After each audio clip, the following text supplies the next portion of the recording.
Doctor साहब, आपने एक ट्वीट भी किया जिसमें 2024 और 2025 के रिपोर्टेड डेटा का हवाला दिया और उसमें जो ममालिक थे जिनके साथ पाकिस्तान ने दिफाई मुआहदे कर लिए हैं या जिनको JF-17 ब्लॉक 3 की सेल करनी है, उनके अदाद-ओ-शुमार भी आपने वजह किए वहां पे। ये बताइए कि जो दावा ख्वाजा आसिफ साहब कर रहे हैं कि अगर इसी तरीके से ऑर्डर आते रहे तो हम IMF से बाहर निकल जाएंगे, तो क्या वो रिपोर्टेड डेटा इसी जानिब इशारा करता है? देखिए, दो मुख्तलिफ चीजें हैं। एक तरफ तो डिफेंस इक्विपमेंट की सेल्स हैं और दूसरी तरफ हमारा IMF के साथ जो है वो मुआहदा है या मुआहदे होते हैं। एक जो टेक्निकल जुबान में कहलाता है वो माइक्रो जीत है, यानी कि माइक्रो इकोनॉमिक्स की जीत है।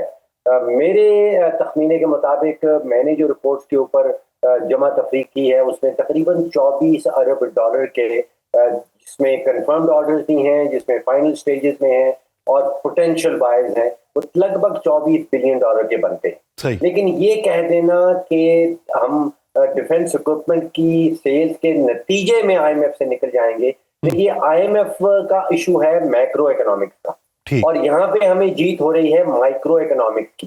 तो जितने मर्जी जहाज हम बेच लें, जो मैक्रो इकोनॉमिक्स है उसको बैलेंस आउट करने के लिए और आलमी मालियाती इदारों को जो एतमाद का सिग्नल जाता है वो IMF के थ्रू जाता है। तो दोनों को मिला देना मैं समझता हूँ कि गलती होगी। मैं इत्तफाक नहीं करता हूँ मिनिस्टर साहब की उस दावे से, क्योंकि मैक्रो इकोनॉमिक्स का मतलब ये है जैसे बजट का खसारा है, कोई 8-9 हज़ार अरब का बिजली के शोबे में हम खसारा करते हैं, कोई गर्दिशी करता 3,000 अरब। चले, ये तो ख्वाजा आसिफ साहब के दावे की हद तक बात हुई। अब जो आप एदाद-ओ-शुमार 24 बिलियन डॉलर्स के बता रहे हैं, ये क्योंकि ये जो कोई भी एक तैयारा है या 8 तैयारों का अगर फ्लीट किसी को बेचा जाना है या फिर लॉजिस्टिक सपोर्ट्स देनी है तो ये सालों के ऊपर मुहित होती है। तो ये 24 बिलियन डॉलर्स कब तक आने के इम्कानात हैं और इसका पॉजिटिव इम्पैक्ट क्या पड़ेगा? देखिए, पहले क्लियर कर लें कि तकरीबन 3 ममालिक ऐसे हैं जहां पे ये ऑर्डर्स कंफर्म हो चुके हैं। ठीक। उनमें अजरबैजान है, नाइजीरिया है और म्यांमार। कोई 3 ममालिक ऐसे हैं जहां पे जो नेगोशिएशंस है पाकिस्तान की वो फाइनल स्टेजेस में पहुंच रही हैं। उनमें बांग्लादेश है, इराक है, लिबिया है और मजमूई जो इसमें अमाउंट बनती है वो तकरीबन 6.6 अरब डॉलर की बनती है। ठीक। जो पोटेंशियल्स है उसमें सऊदी अरेबिया सबसे आगे है, वहां पे तकरीबन 4 बिलियन डॉलर की बात हो रही है, लेकिन वहां बात हो रही है लोन्स फॉर जेट्स की।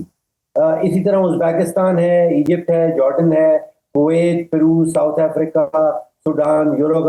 तो ये तकरीबन मिला के 14 या 15 ममालिक बनते हैं और अगर इन सबको जमा कर दिया जाए तो वो कोई 24 बिलियन डॉलर बनता है।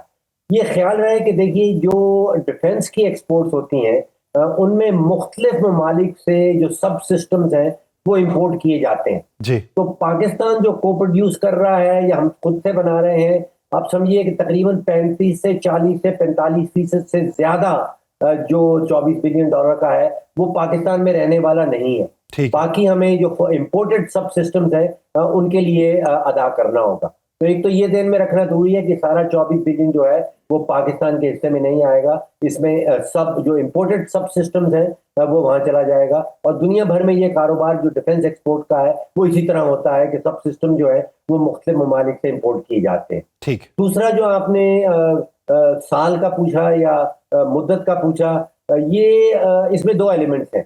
पहला तो ये है कि जो हार्ड डिफेंस इक्विपमेंट है जिसकी हम कॉन्ट्रैक्ट कर रहे हैं, MOUs कर रहे हैं, ये अगले 3 से 5 साल में पूरा करना है। इस वक्त हमारी जो कैपेसिटी है प्रोड्यूस करने की वो बड़ी कम है। वो कहा जाता है कि तकरीबन 2 दर्जन से ज्यादा साल की बुनियाद पे हम नहीं प्रोड्यूस कर सकते, लेकिन इसका मतलब ये नहीं है कि ये प्रोडक्शन कैपेसिटी बढ़ाई नहीं जा सकती। नई असेंबली लाइंस लगाई जा सकती हैं, जैसे ही ऑर्डर ज्यादा आते हैं हम इनकी प्रोडक्शन जो है वो बढ़ा सकते हैं। इसमें दूसरा एलिमेंट है जो MRO कहलाता है, यानी कि मेंटेनेंस, रिपेयर्स और ओवरऑल। अब वो पूरे लाइफ साइकिल पे चलती है, वो कोई 15, 20, 25 साल चलता रहता है। ठीक। इसके न सिर्फ डिफेंस इक्विपमेंट सेल के बाद ये MRO के जो कॉन्ट्रैक्ट हैं वो भी बड़े ल्यूक्रेटिव होते हैं, उनमें भी बड़ा आप समझिए कि बहुत बड़े डॉलर अमाउंट जो है वो उनके अंदर पाए जाते हैं। तो वो चलते भी कई साल हैं।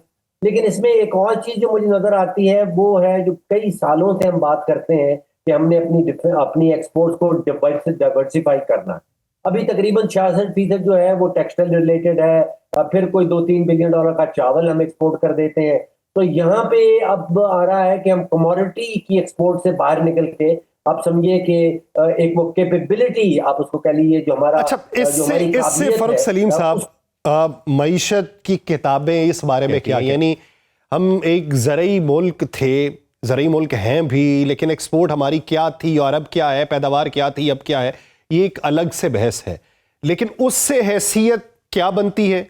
और फिर जब आप दिफाई इंडस्ट्री की एक्सपोर्ट की बात करें तो उससे हैसियत में क्या फर्क आता है? यानी अगर फ्रांस के बारे में बात की जाए तो फ्रांस के बारे में क्या चीज जहन में आती है? ताकत का उनसर जहन में आता है, राफेल तैयारे भी जहन में आते हैं जिसके चर्चे होते हैं। अमेरिका की बात करें तो अमेरिका भी दिफाई एतबार से ही दिखाई देता है, या डॉलर की एतबार से दिखाई देता है। तो पाकिस्तान की पोजीशन या पाकिस्तान का रुतबा या उसका तशख़्ख़ुस इस इंडस्ट्री के हवाले से क्या बैनुल अक़वामी सतह पे तब्दील होगा?